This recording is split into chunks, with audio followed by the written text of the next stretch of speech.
the most successful people, they'll be like social around people, they'll get what they need to get, and then they'll be alone 12 hours a day. Those are the most intelligent people on earth.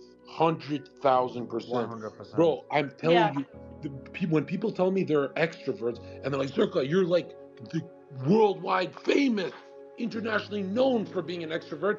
I'm like, no, I'm not. If you read what an extrovert is, they get actually more energy being around people. If I go to the movie theaters with you guys, if we go have one movie, I have to like check out for 4 days and not see my friends for 4 days after that, just for a 2 hour movie at the theater. So I get really drained if I'm around people. And I think the most intelligent people are like that. I like those social butterflies that are always around people around the clock.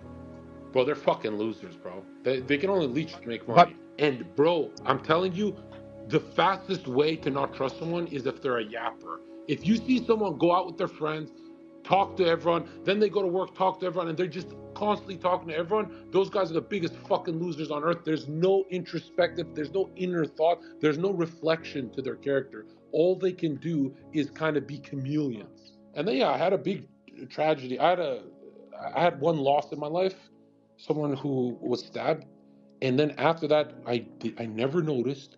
Slowly, my girlfriend would tell me, but I never noticed. I would start changing. I would start drinking. I would start steroids and cocaine and all this fucking crazy shit. And then within a couple months, I look in the mirror and I had gained 80 fucking pounds of muscle, hairy with a fucking beard, and I'm fucking covered in blood and shit. I didn't even recognize the mirror, but I couldn't stop fucking smiling at it. I was like, dude, I'm this fucking large and I look like Captain America, and I have my V card. I'm still like the highest level of purity on earth. And then, I was so flexing that until my friends all made fun of me because they're like pulling girls at the club, working at the club. And then they're all talking about their hookups and they're talking about me being at zero. But they didn't know I'm actually that I have my V card. They just kept saying like I never seen with girls. And in one summer, I hook up with the 1,000 fucking throats and totally disintegrate my soul. Completely became demon. That's why, like, when you guys attack Nessa for being demon, it looks harmless to me compared to what I went through. And I was like, holy shit, that happened within a couple months. One day I realized, holy shit, the external can completely affect you. If I had stayed in my sales job and didn't stay at the nightclub with those fucking murderers, drug dealers, and killers, if I had just stayed at a sales job, I would have been a completely different person. But Jung likes to talk about how the unconscious unravels and snaps eventually, that I would have found a way to become like this fucking alcoholic or something, even at a sales job, right when I was like a total nerd. But when I think about it, I'm like, yo, be careful who you're around. When people say you are who you stay with, Zherka stays with bouncers and drug dealers and he becomes the worst one out of all of them. But when I started staying with fucking YouTubers, to me, that's like the scum of the earth, right? Influencers, dude, every door, every door fucking opened. And I was so stupid. I still went back to the club to hang out with these like ratchets. And then, then my mentor was like, no, no, you got to stay with the YouTubers. This is your calling. And now that I think about it, the greatest lesson I could teach a 20-year-old listening to this right now is whoever texted you, whoever you smoked a blunt with, whoever you had a coffee with, whoever you chilled with, whoever you had a laugh with, is literally pointing a finger at you, laughing at you, that they are like zombies turning you into a loser like them. And you know what's crazy? We never realize that the people who mean well for us do us the most damage. The people who love you and want to smoke a blunt with you and have a laugh with you and go to the movie, that guy makes that habit, that welfare habit of let's smoke some weed. That guy ruins your life more than your fucking enemy, because your enemy forces you to level up. Your enemy goes after your girl, your friends, your family. He forces you to go to the next level. And here's the thing, you have to go to the next level, or else you end up in psychosis, neurotic depressions, anxieties. The enemy in your life has more value than your friends who would cry at your funeral. They would cry at your funeral when your body dies, but they would never cry when your soul dies and you're an old loser who never made it in life.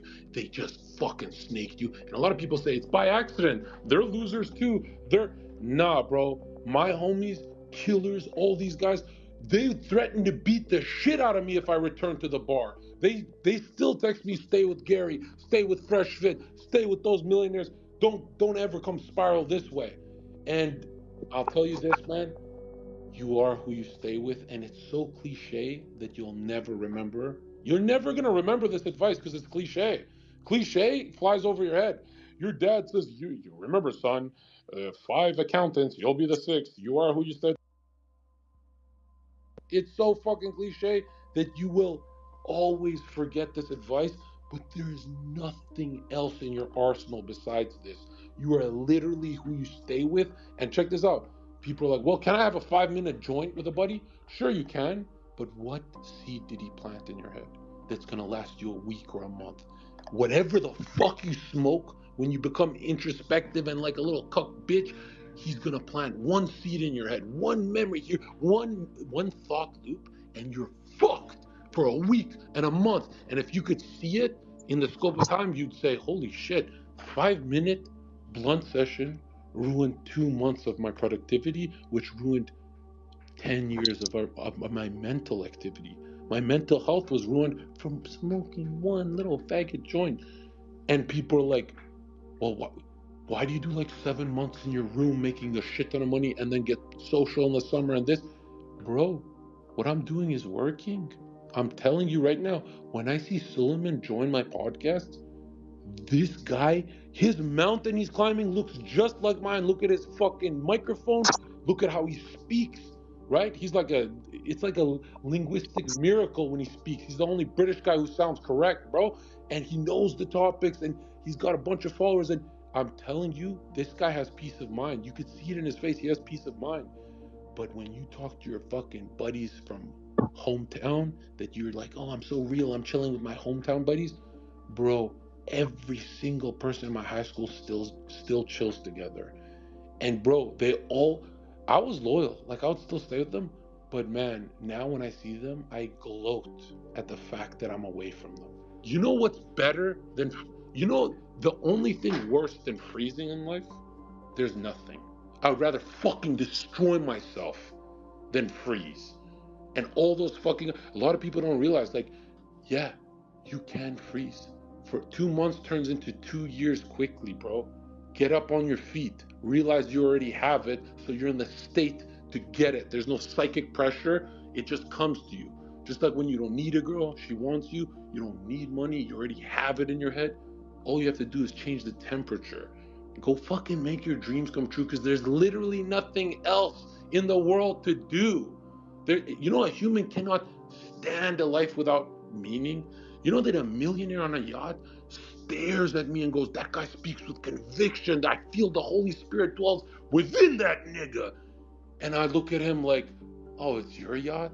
Like, you're nothing to me, bro. You speak with no meaning. You're a fucking like the guys that Nessa dates. I walk right through you, bitch. Like butter, I go through you. And I'm telling you, bro, money, status, all that means nothing unless you are shifting your soul into the next degree. The next degree has to be harder, has to be better, has to be shinier. And then when you put your head down and work conscientiously, work hard, work smart, friends come and find you. And these are not your fucking hometown friends. These friends that come find you say, Zherka, get on the Fresh and Fit podcast. We want to see the highest view count ever recorded in our history. Break the fucking matrix. And I done broke the fucking matrix.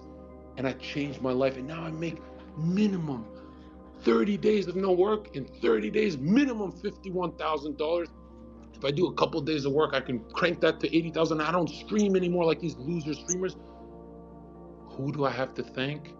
Myron, Sneeko, Fresh, Gary, these people around me. Ethnessa when she lets me squeeze her, right? Peyton when she gives me that 22 energy by like kissing me hard. These are the Sully when he's teaching me about the facial structures. Mic Yeah, drop. I was calling you and telling you to get the fuck out of LA and come to Miami, brother. Man, Gary, you know what's funny about you, Gary, is when people are like, bro, why do you talk so high about Gary? I go, I don't say Gary's a good person to the world. I don't recommend you go befriend Gary. I don't know how he'll be with you. All I know is if you're Myron, Sneak, or Zherka, Gary's the best fucking dude you can meet. I mean, I just got rules, brother. You know my rules. I don't work with fouls. So who else am I going to work with in the city besides you, Sneeko, Fresh, and Myron? And Gary is an awesome guy. fruits are the electricity of a millionaire. I have a fucking handful of blueberries right now, and humans don't realize I'm drinking 10 gallons of water every day, and my pee is still dehydrated. That's because you need the sponge. You can't be hydrated with just water. You need a, it's the trinity of activity, water, and fruits. Fruits like kiwi, blueberries, the expensive blueberries, bro. And I'm telling you, when I eat fruits, these I feel a charge. And I'm a red meat guy, you know, like I'm from a bodybuilding background, so I'm a red meat guy and all that. But man, I feel like I'm betraying my tribe when I say this because you know we love our steaks and shit. We every day wagyu, bro. We spend a lot, but I don't want to betray my tribe. But fruits are better than protein, man. Because listen, protein is gonna age you guys. All right, you're not in a fucking bodybuilding tournament to be that big anyway. You want fruits so you can do content all day. You can work around the clock. Peyton, tell us the important. What are the strongest fucking fruits? If I want to be clear-minded, if I want to look at Nessa in the eyes and say you belong to me, and she goes, "Oh fuck, I'm not calling the cops. I kind of felt that shit. What fruits do I need to charge myself with?"